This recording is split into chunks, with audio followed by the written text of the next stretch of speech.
Welcome to another Modern Mind Ancient Book where we're going back to move forward. We're finding a love for the law, the prophets, and the writings. Today, we are going to do a special episode focused on the Feast of Dedication, as it's called in the New Testament, or the holiday of Hanukkah. So, people are relatively aware of it because we hear it around Christmas time that, Hanukkah is happening.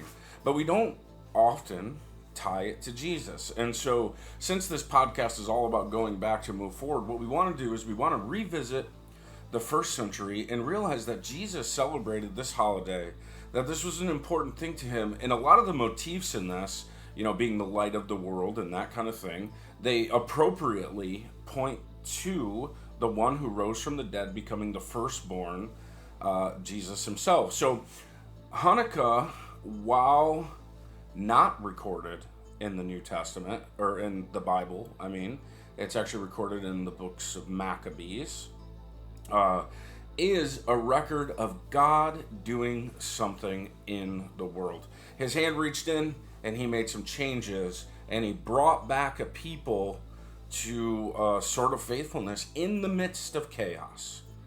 And, it really is a wonderful holiday, a miraculous thing, and also a very, very interesting story. My name is Roger. I'll be your host. If you'd like to reach out to us, please feel free. modernmindancientbook.org. Today we have Chip, a fellow brother, traveler in the way, as we're calling it, and retired air traffic controller and a history buff. So it's good to be with you in the studio, Roger. And a farmer.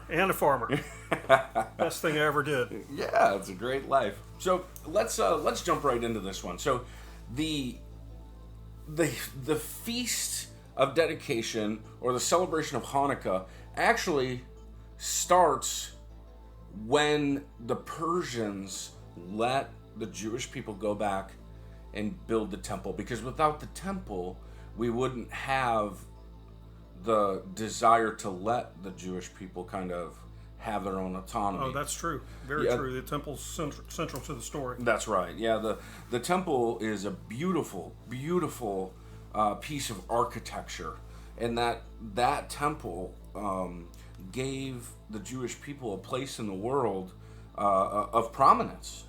It did, and it also it literally rejuvenated Judaism in Judea. That's right. Without it, they would be just scattered. Yeah, it never. And Jewish people are quite an anomaly, because of all the people of the world who have been taken into captivity twice. That's the hand of God, brother. Yeah, coming back and staying a distinct people is quite miraculous. It's the only way to describe it, in my opinion, is miraculous. That's right. If you look at all the odds that they have been up against, from 1400 BC to 2025 AD, it's just unreal. It is unreal. There's only one explanation, and we know what it is. That's right. Yeah. So the Babylonians took the southern 2 tribes into captivity. The Assyrians had already conquered the 10 tribes. The Persians released all that the Assyrians and the Babylonians had done. They changed everything, because Cyrus the Great was an extremely lenient and very savvy political tactician. So when he came into power, he said to not just Jewish people, but to the world writ large, right? He wanted to rule over the world, and he wanted to do it in such a way that the vassals loved and appreciated him. Right, and he had a really polyglot empire too. If you look at the Persian Empire, they had all kinds of faiths and all kinds of nationalities, and he had an empire governing problem on his hand, and that was a really shrewd strategic idea. That's right. The Persians set in place satraps, or governors, over all of their vassal states, and Israel, got the benefit of that. And the Persian Empire actually paid a good portion, materials, labor, all that labor, stuff. Yep, sure did, to rebuild the temple. Yeah, they certainly did. To bring back to life a thing that had been conquered by the Babylonians. And if you read the Bible, it's because of the sin of the people. Yep. But now there's a restoration, exactly what was told in the book of Jeremiah. Mm-hmm. And so People go back, they're living their lives, they have the temple. I would say they never really returned to true temple Judaism, that they had brought back, the kind of Babylonian worldview. The people were never, they weren't really ever faithful anyway through the history of Israel, because it's not about people, it's about what God is doing. Right, that's exactly right. But, they're in Israel. Now the Persians exist, and here comes Alexander the Great. Yeah, he comes like a thunderbolt out of the west. Yeah, just rough shots over. Right. Everything. Yeah, I mean there was a traditional animosity between the Persians and the Greeks, and Alexander, man, when he came thundering into Asia Minor, from my understanding is that Darius III, who was the Persian king at the time, didn't even bother to get out of bed. He thought his lieutenants on the coast would be able to handle it, and by the time he figured out Alexander was meaning business, it was game over. Yeah, they had a big battle at Issus in 333 BC, and that was basically the end of the Persian Empire. It hadn't fallen yet, but there was no recovery. They lost the superiority on the battlefield. Yeah, they basically, their camp was overrun. Yeah. And Darius's wives and children and everybody were captured by Alexander, and yeah, it was game over. And it's because Alexander was an even more excellent tactician and an extremely violent human being. Yep. He saw himself as divine. Yeah, he was a big man. A big man. That's right. He saw himself as a divine ruler, and he paid homage to the different religious expressions as he went through, to the Egyptians, to the Jewish people. He certainly did. Yeah, and he even fell in love with the Babylonian way of life, the more ancient belief system. Yeah, sultry is the way I look at it. Yeah. Coming from cold Macedonia, and you're on in the paradise between the Tigris and the Euphrates. Yeah, eating grapes. And being fanned. You know what I'm saying? I can see that. He's like, oh yeah, this is the life. Yeah, I'm divine. Yeah. Thank you. Yeah. So now, but that caused major problems for Alexander, because when he fell in love with the Babylonian way of life, well, that's not Greek. No. That's not Hellenistic. Right. And his generals were not super pleased with that. That's a fact. And so, Alexander died from something to do with his stomach. There's a number of interpretations. Nobody really knows what happened. Nobody knows. Gallbladder, poison, nobody knows. Yep. But he died. Could have been some bad mushrooms. Yeah. So, after the God-man died, his nation was split into 4 separate regions with 4 separate rulers. Right, they were the Diadochi. Yes, the Diadochi. Now, what matters to us are 2 of them. The Seleucidae and Ptolemaios. Yep. The Seleucids settled in what we call Syria today. Essentially, yep, Syria, southeastern Turkey. And the Ptolemies, the later nation that was called the Ptolemies, they settled in Egypt. Right. You would think that they would get along. Well, interestingly enough, you would think that they would get along. Ptolemy is actually Alexander's half-brother. That's right. And there, he got the best end of the deal. If you look at the total resources of Alexander's empire, Egypt is the catch. It's the prize. It's the breadbasket of the Mediterranean. And Ptolemy, much like Alexander, was enamored of the culture. And again, the Greeks weren't very fond of the Egyptians, and it was really interesting that he managed to create a proto-pharaohic type government, a dynasty. He adopted the ways of the Egyptians. He certainly did, and it lasted until Cleopatra, of Mark Antony and Cleopatra. That was not good to Seleucid. No, not at all. And of course, if you look at the map, Judea is right in the middle of it. Right in the middle of it. Right in the middle. Yeah. Yeah. So these. So okay. Alexander was no slouch, and neither were his generals. No, they were tough guys. So Seleucid and Seleucid. Well, it was Seleucus was the Seleucus. Yeah. And Ptolemaios. They were very strong men, and they were very opinionated men, and they just like to fight. And so they were going to fight one another. So to the Hellenistic worldview. Which, how do you say it? Well, interestingly enough, Seleucid? Roger, there three different ways to say it. Okay? I'm just going to say Seleucid. The American way to say it actually makes it a sh sound, so Seleucid. Ah, Seleucid. But if you go to Oxford, it's Seleucid. Seleucid, yes. Right, and the general was Seleucus. Seleucus. Yeah. Okay. So we'll just say Seleucid because that's easy for me. So Seleucid represented the Hellenistic way of life. To them, they were the top of the world, the epitome of high life, thinking, art, architecture, commerce, culture, exactly. Yeah, philosophy, the whole military nine. might, Right. everything. Yeah. And They were Western civilization at its peak. At its peak, and they did not take kindly to the Ptolemies adopting this Egyptian worldview and tainting the Hellenistic way. Right. And so, Seleucid, he was on his way down there to wreck the Ptolemies. Right, or loot, depending on your point of view. Yeah. Or It was he wanted the resources. Right, and he wanted to fight. Yes, because he wanted to bring Hellenism to that land. Right, and so you had two different cultures. You had like Greco-Egyptian, which was more Egyptian than the Greek, and then you had Greco-Syrian, which was more Greek than Syrian. And Greco-Syria, that's the Seleucid Empire, essentially. That's right. Yep. And Israel's caught right in the middle. Right in the middle of it. And the burgeoning power, the becoming of Rome. Yeah, the Roman Republic around this time was finishing up the Second Punic War, and I think it was 202 in the Battle of Zama that Hannibal actually lost to Scipio. And so Carthage, which had been the maritime power, was basically on the way out, and Rome was on the way up. So everybody had to deal with Rome. Everybody had to deal with Rome. Yep, Rome was a threat. A real threat. Yeah, and they were like the British were in the 19th century. Rome was interested in a balance of power. What they were doing was slowly, they were stirring up trouble, allying with this king and against that king, and then they would create a client scenario where, that's how they operated, and it worked really well for them. You can look around the time of Jesus; they had basically succeeded in their strategy of making a tempering the world by order. Pax Romana. Yeah. Yep. And so let's fast forward to the bad man. Antiochus IV. Yep, Antiochus IV. Antiochus Epiphanes is the easiest. Epiphanes. That's the American. Yeah, Epiphanes. Yes. So God with us, he says. Yes. And his people called him Epimanes, which is madman. The madman. Right. So there is some evidence that he's like on a scale of Nero as far as his stability. Yeah, not a nice guy. Not a nice guy, and in fact, he's an archetype for the Antichrist. Believe it or not.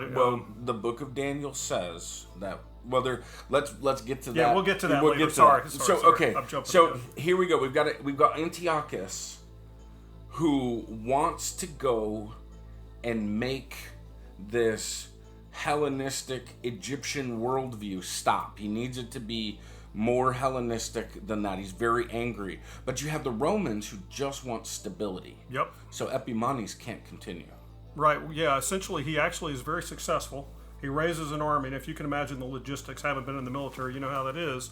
It's quite a feat to move 50,000 guys and elephants and everything else, 800 miles down to Egypt, and it requires money. And he went down there, and he was basically defeating Ptolemy. He was doing real well. Yeah, and the Romans were looking at Egypt like, hey, that's the grain basket. Sicily and Egypt. Yep. We feed ourselves from this place. Yep. We've got an agreement with this Ptolemaic Empire. You're going to stop now.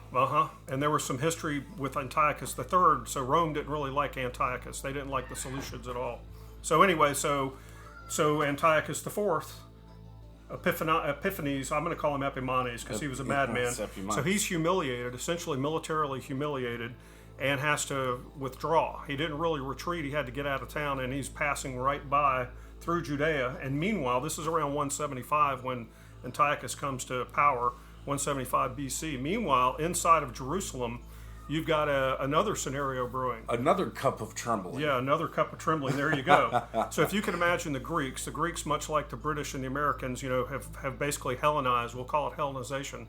What that means is they've invited Greeks and Macedonians to come into the Near East, and they're basically turning the place into like a Greek culture, Greek commerce, Greece being the Greek way of life being the best way of life. They're building amphitheaters and gymnasiums, which is basically like a At the time, if you wanted to do business, you had to get into the gymnasium. Yeah, Israel at this point had Menelaus. Yep.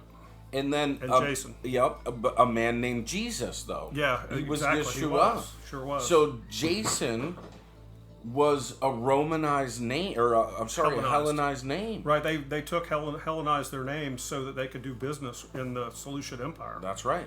Yep. And at this point in time, so Israel is they're not necessarily called Jewish at this time. They're called Hasmoneans, right?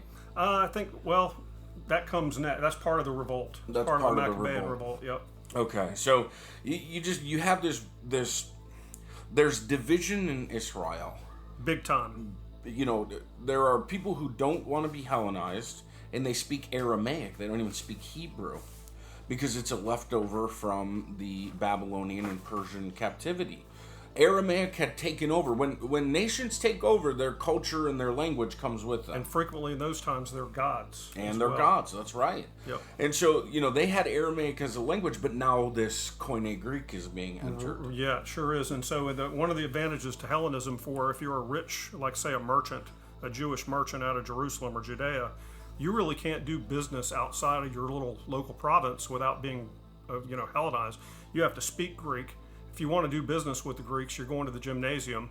Well, the gymnasium, one of the things about this time, this is actually historical fact, there were Jewish men of the merchant class and higher class that were getting reverse circumcisions so that they could participate in the gymnasium. Yeah, this is from Josephus, the Antiquities of the Jews. Menelaus and the sons of Tobias were distressed, and they retired to Antiochus and informed him that they were desirous to leave the laws of their country and the Jewish way of living according to them, and to follow the king's laws and the Grecian way of living, wherefore they desired his permission to build a gymnasium in Jerusalem. And when he had given them leave, they also hid the circumcision of their genitals, that even when they were naked they might appear to the Greeks accordingly. They left off all the customs that belonged to their own country. Yep. Well, and these are the movers and shakers. Not all of them though, because there's a conservative movement out in the countryside. Yeah, well, it's okay. So it's the same. When Christians read the New Testament and they see that the Jews didn't like Jesus, right? What they should see is Judeans. Yep. And what they should understand from Judeans is not the common people, but it's a city. Yep. It's like saying New York is against whatever. Right. Right? It's the powers that be. Yep. So this is interesting. Now Antiochus was agreeable to this and the affairs of his kingdom, so he resolved to make an expedition against Egypt. There was an agreement between Antiochus and Menelaus. There was. When he was in Egypt, there was an agreement then made with Rome in Jerusalem. And he was very mad about that. Yep, he was humiliated by the Romans already. That's right. In his mind, that's the only reason he couldn't capture Egypt, was because the Romans interfered. It says here he was driven not only from Alexandria but out of Egypt by the declaration of the Romans. And he has this massive army that's been undefeated in Egypt, and it needs to be paid. And how were armies paid back in those days? Yeah. Frequently by sacking a city, and you get the traditional 3 days of rape, pillage, plunder, and looting and all that. Here it is. King Antiochus, returning out of Egypt for fear of the Romans, made an expedition against the city of Jerusalem. And when he was there in the 143rd year of the kingdom of Seleucid, he took the city without fighting, those in his own party opening the gates to him. The Jewish people who turned against the Jews opened up the gates. And when he had gotten possession of Jerusalem, he slew many of the opposite party. And when he had plundered it of a great deal of money, he returned to Antioch. He had to pay for the war. That's how he did it. Yep, that was 168 BC by Christian reckoning. Now, after 2 years, in the 145th year, on the 25th day of that month, which is called Chaslu, and by the Macedonians Apuleius. Now, this is Josephus Flavius writing this for the benefit of the Western mind. In the 153rd Olympiad, that the king came up to Jerusalem and pretending peace, he got possession of the city by treachery. He certainly did. That's that Antichrist. Yeah, time. and the way he got possession was the Hellenizers in the city were, they were all about it. Yeah. He promised peace, stability, riches, commerce, right? Right. He came in peace, and then he turned against them. Yep, sure did. That's not just turned against him, but he went in there determined that their xenophobia was going to be over and that they were going to be Greek by one way or the other. And then listen to what he did. At which time he spared not so much as those that admitted him into the city on account of the riches that lay in the temple, but led by his covetous inclination, for he saw there was in it a great deal of gold and many ornaments that still had been dedicated, that were of great value. And in order to plunder his wealth, he ventured to break the agreement he had made. Again, the Antichrist makes an agreement of peace and then breaks that agreement for wealth. So he left the temple bare. He took away the gold and everything, with nothing remaining. Yep, and that's Josephus, right? Yep. And he forbade them to offer the daily sacrifice which they used to offer to God according to the law, when the daily is stopped, right? There's a whole prophetic thing about all this. And when he pillaged the whole city, some of the inhabitants he slew, and some he carried captive, together with their wives and children, so that the multitude of those captives that were taken alive amounted to 10,000. He burned down the finest buildings, and when he had overthrew the city walls, he built a citadel in the lower part of the city, for the place was high and overlooked the temple. Acra was the name of that. Acra, yep, and it was used for a long time.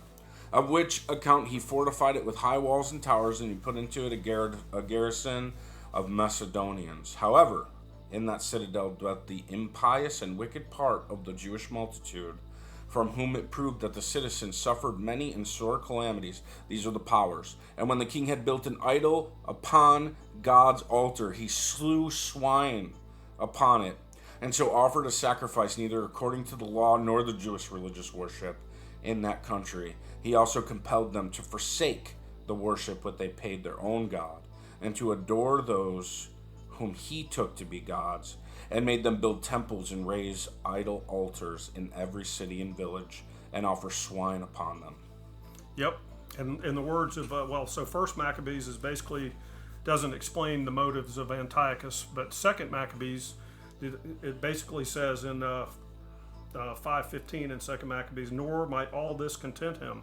With Menelaus, and that was the high priest at the time, with Menelaus for his guide. So basically he's got the high priest of Judaism, one of the two, because Jason was also making the claim that he was the high priest.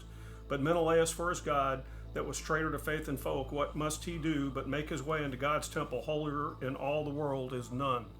So he went into the Holy of Holies, and allegedly he found a statue. I don't know what was in the Holy of Holies, but allegedly he found a statue of a man sitting on a throne who he took to be Moses. And that's when he brought a big sow, the biggest, fattest sow he could find, and sacrificed and made sure he splattered blood on everything. And it got worse from there.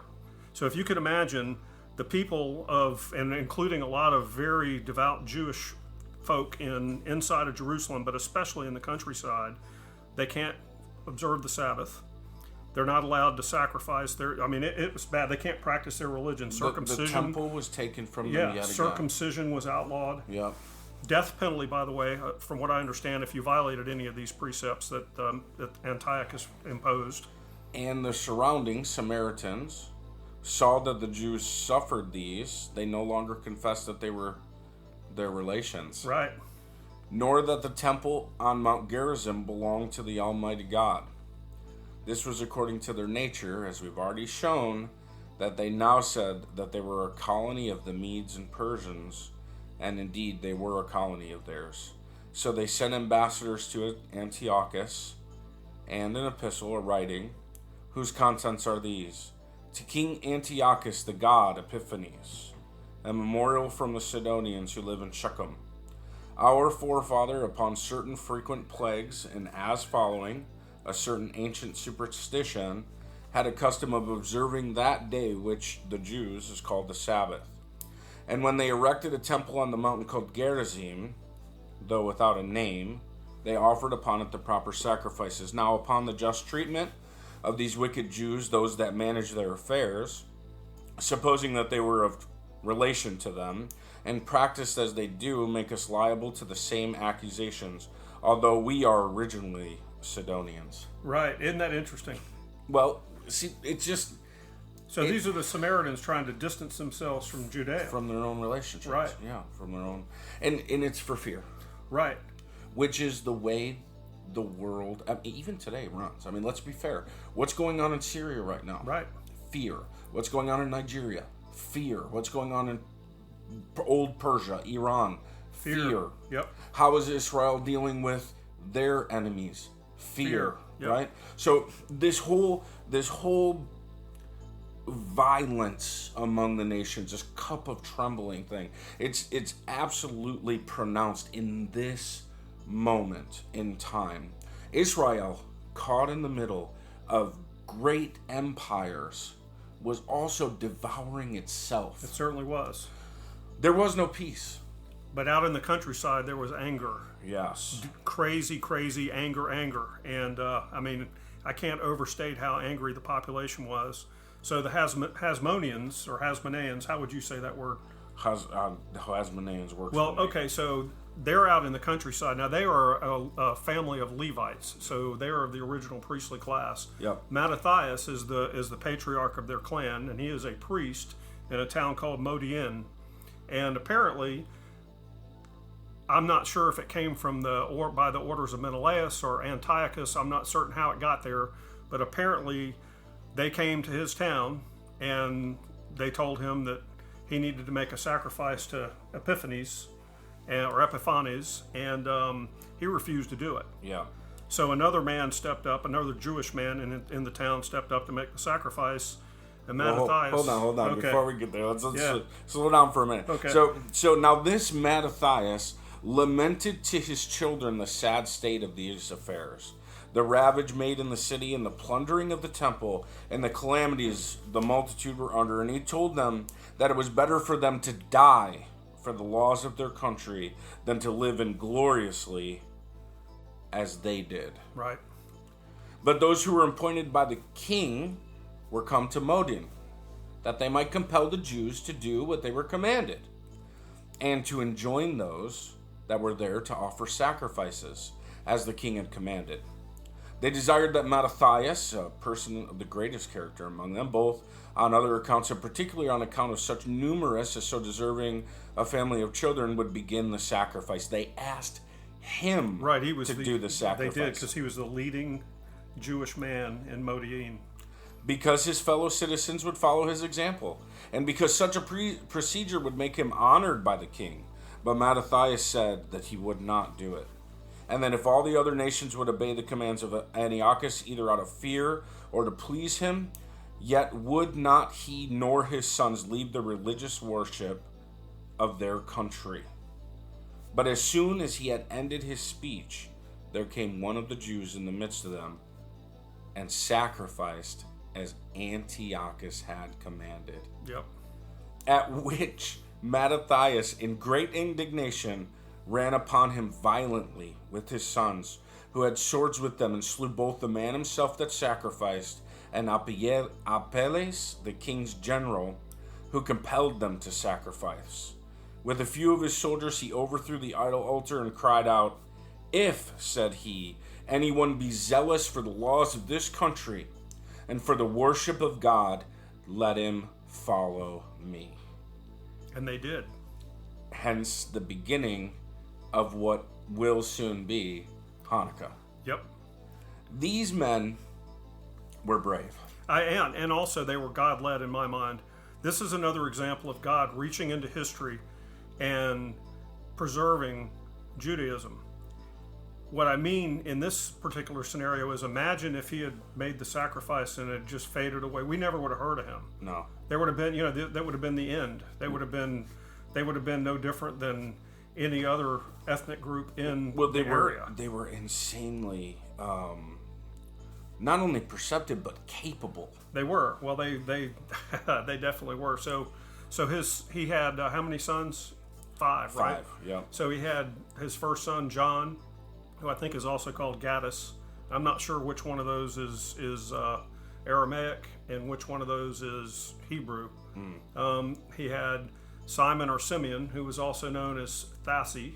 He had Judas the Hammer, Maccabeus, and so Judas is the guy who Judas is the guy who actually ends up leading the revolt, because they repair to the countryside, as the Irish would say during the late unpleasantness in Ireland, and they proceed to turn into a force to be reckoned with. They practice guerrilla warfare. Judas is actually the general that does most of the thing, and it's basically hit and run. They're going into these towns, forcibly circumcising young men, overturning the altars of the Greeks, and basically cleansing, cleansing like a religious cleansing. And the people that they're doing this are basically Hellenized Jews and Greeks. That's right. And they grow into a force to be reckoned with. And the first group to come against them, my understanding, are Samaritans. Yes. I think it's I can't remember the general's name. Apollonius. Apollonius, yeah. The general of the Samaritan forces heard this. He took his army and made haste to go against Judas, who met him and joined battle with him and beat him and slew many of his men, and among them Apollonius himself, their general, whose sword, being that which he happened to then wear, he seized upon and kept for himself. Yeah, and used it as a rallying cry. But he wounded more than he slew and took a great deal of prey from the enemy's camp. So, these basically, Israel not only became a something that was in the center of this power broker fighting for position thing, they also had to fight for their own soul. Yep. Because they were losing who they were to the world around them. Yep. It's at this moment that Israel made a choice by the leading of one man, by the leading of a group of brave people who took upon themselves the divine mission to retain what it is that God had given them through Moses. And so here they are, conquering and regaining the soul of the people. Now, it wasn't pretty at all. No, it wasn't. It was brother on brother is always the worst kind of fighting, right? Yeah, it was extremely violent and not pretty. But the point remains: Israel does not easily give up.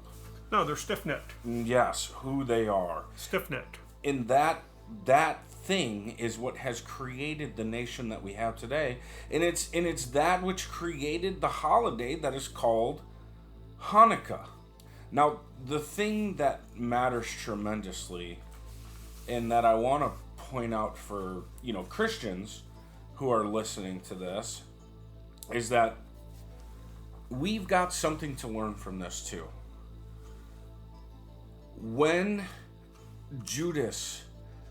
the Maccabees, they overcame a much greater army, and they did this all in God's name, and then they made an agreement with Rome, who was very, very kind to the Jewish people because of what Antiochus Epiphanes did to them.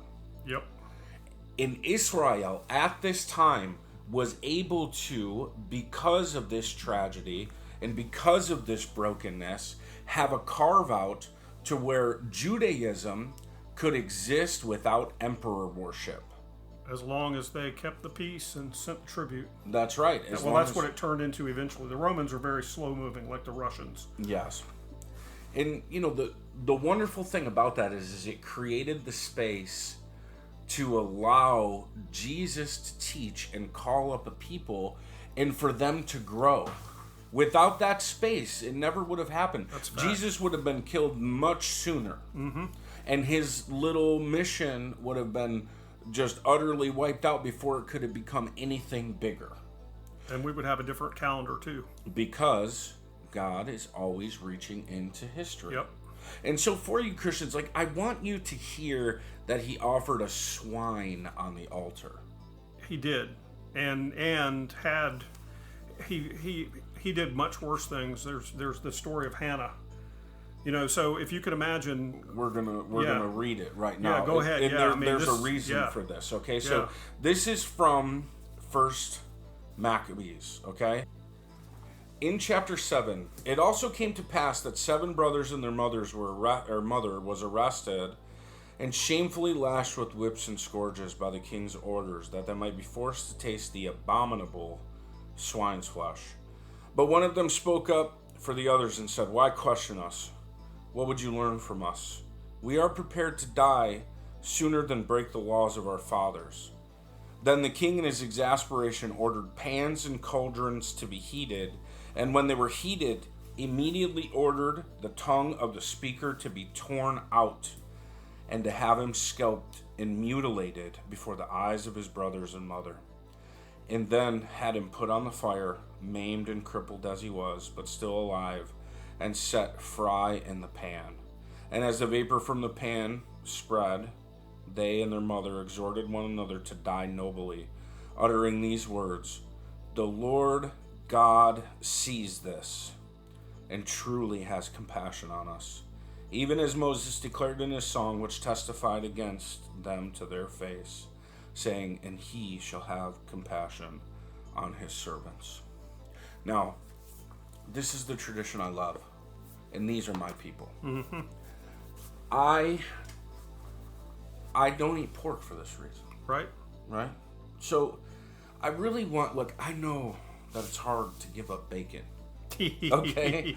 I'm not saying that you don't have the freedom to do so, but don't be so flippant about kosher laws and other things like that. We have to remember that we're supposed to be one new man and value the things that Jesus valued, and at very least be cognizant of the people around us and love them as he loved us by giving himself up.